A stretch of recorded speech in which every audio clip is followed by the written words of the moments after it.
ये video rheumatoid arthritis के मरीजों के लिए उम्मीद की एक नई किरण है, जो कि बरसों से इस मर्ज की तकलीफ को झेल रहे हैं।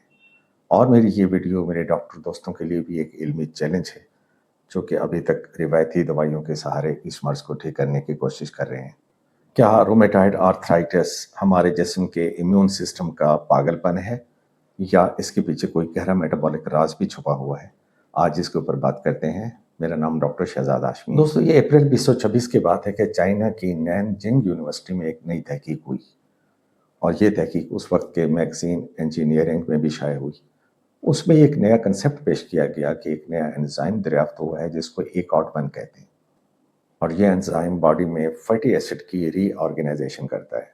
इस तहकीक के मुताबिक गठिया या रोमेटाइड आर्थराइटिस के तमाम मरीजों में जोड़ों में सोजिश फैटी एसिड के अदम तवाज़ुन की वजह से होती है, जिससे कि सोजिश भड़क उठती है। यहाँ ओबेकोलैक्टोन नाम का एक मुरक्कब भी सामने आया, जो बराह रास्त उन एंजाइम को ख़त्म करता है जो कि जोड़ों की इस सोजिश के जिम्मेवार होते हैं।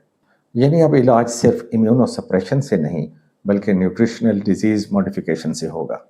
अब बात करते हैं इस सारे थीम की अमली सूरत क्या होगी और मरीजों को फ़ायदा ये किस तरह दिया जा सकता है। तो इस सिलसिले में सबसे पहले जो नाम लिया गया वो ओमेगा 3 का था।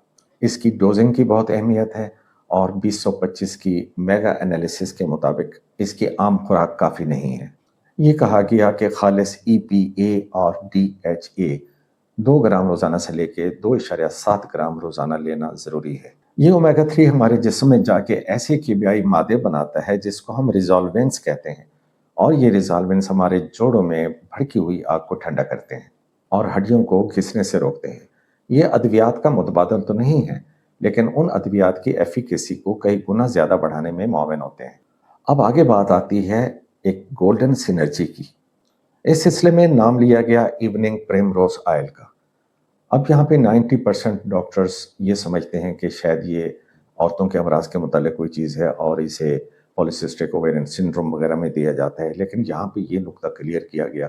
इवनिंग प्रिमरोज ऑयल में GLA नाम का केमिकल होता है, और जब ये GLA ओमेगा 3 के साथ मिलता है तो ये एक ऐसा ताकतवर एंटी इन्फ्लेमेटरी हथियार बन जाता है जो कि जोड़ों के अंदर सोजिश का खात्मा कर देता है।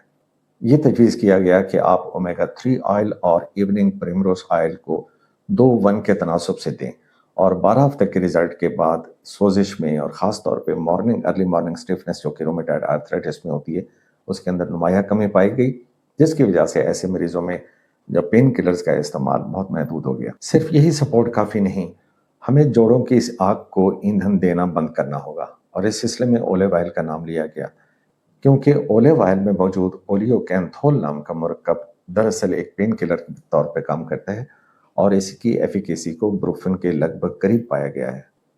और ये तजवीज़ किया गया है कि 1 या 2 चम्मच कच्चा ओलिव ऑयल यानी एक्स्ट्रा वर्जिन वेजिटेबल्स ये सलाद के ऊपर डाल के खाने से पहले लें। अब हम बात करते हैं गट जॉइंट कनेक्शन की। फाइबर ज़्यादा लें, दालें, जौ या फ्रिज में रखे हुए चावलों का इस्तेमाल आप बढ़ा दें। इन चीज़ों के अंदर ये चीज़ें आंतों में जाके ब्यूटायरेट पैदा करती हैं, जो कि बराह रास्त आपके जोड़ों की हिफाजत करता है। वेजिटेबल ऑयल और सुर्ख गोश्त से बचें, ये जोड़ों के अंदर सोजिश पैदा करते हैं। और आखिर में मेरा पैगाम ये है कि रोमेटाइड आर्थराइटिस कोई नाकाबिल इलाज माजूरी नहीं है। जदीद साइंस ये कहती है कि हमें बॉडी मेटाबॉलिज्म को रीऑर्गेनाइज करना है और फैटी एसिड के कंसेप्ट की तरफ जाना है। और डॉक्टर साथियों से भी मेरी ये गुजारिश है कि जहाँ हम रूटीन में पेन किलर्स देते हैं, मेथोट्रेक्सेट, कभी स्टेरॉइड्स देते हैं, लेफ्लोनामाइड, लेफोरा वगैरह देते हैं रोमेटाइड आर्थराइटिस के मरीजों को, वो वहाँ पे इस मेटाबॉलिक सपोर्ट को अपने प्रोग्राम का हिस्सा बनाएं। दोस्तों, अगर आज की वीडियो से आपने कुछ बेहतर सीखा हो तो मेरी गुजारिश होगी कि इस वीडियो को ज़्यादा से ज़्यादा शेयर करें, ताकि जो जदीद नॉलेज है वो उन लोगों तक भी पहुंच सके जो अभी तक इससे महरूम हैं। चैनल को सब्सक्राइब करना ना भूलिएगा, और ये वीडियो देखने के लिए आपका शुक्रिया।